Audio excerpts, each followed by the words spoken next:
vers une philosophie unifiée de l'astrologie. Bienvenue à tous dans cet espace de réflexion dédié à l'astrologie et à sa dimension multidimensionnelle. J'aimerais débuter en soulignant un point fondamental. Dans le domaine de l'ésotérisme, il n'existe pas encore de vocabulaire unifié. Chaque école, chaque courant a développé ses propres concepts pour parler de réalités invisibles, ce qui conduit à une multitude de termes pour désigner des phénomènes souvent similaires. Cela rend la navigation dans ces univers intellectuels parfois déroutante. L'un des grands avantages de l'astrologie est sa langue commune. Depuis des siècles et à travers les cultures, les astrologues s'appuient sur un vocabulaire stable et rigoureux.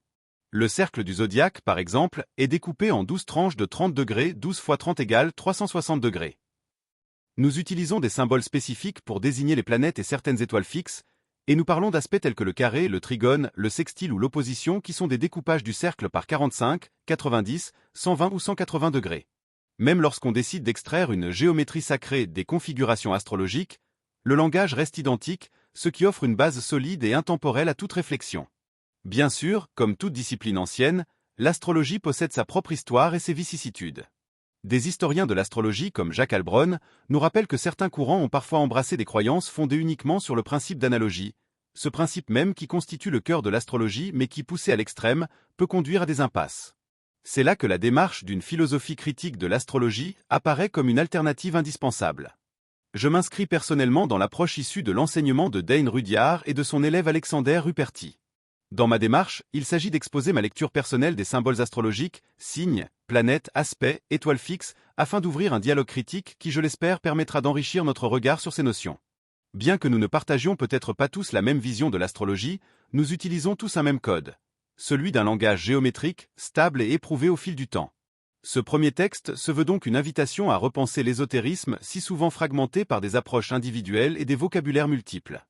Ici, je propose de rassembler ces éléments pour poser les bases d'une réflexion philosophique plus rigoureuse sur l'astrologie, qui se veut à la fois critique et génératrice de nouvelles perspectives. Si vous pratiquez une autre école d'astrologie, ou si vous avez des visions différentes, je vous invite à critiquer et à débattre mes propositions. C'est dans la confrontation des idées qu'un véritable progrès peut s'opérer. Mon intention n'est pas d'imposer une vérité, mais de poser des questions fondamentales et de construire ensemble un cadre de réflexion commun.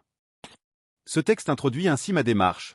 Il pose la clé de voûte d'une philosophie unifiée de l'astrologie qui cherche à rappeler l'importance d'un vocabulaire stable et d'une méthode rigoureuse pour étudier l'invisible, tout en restant ouvert aux critiques et aux alternatives. Qu'en pensez-vous ? Vos retours et vos discussions seront essentiels pour faire évoluer cette réflexion et, à terme, pour constituer un véritable laboratoire de pensée multidimensionnelle. N'hésitez pas à commenter, à débattre, et surtout à explorer avec moi ces symboles anciens qui, malgré leur apparente familiarité, recèlent encore bien des mystères à éclairer.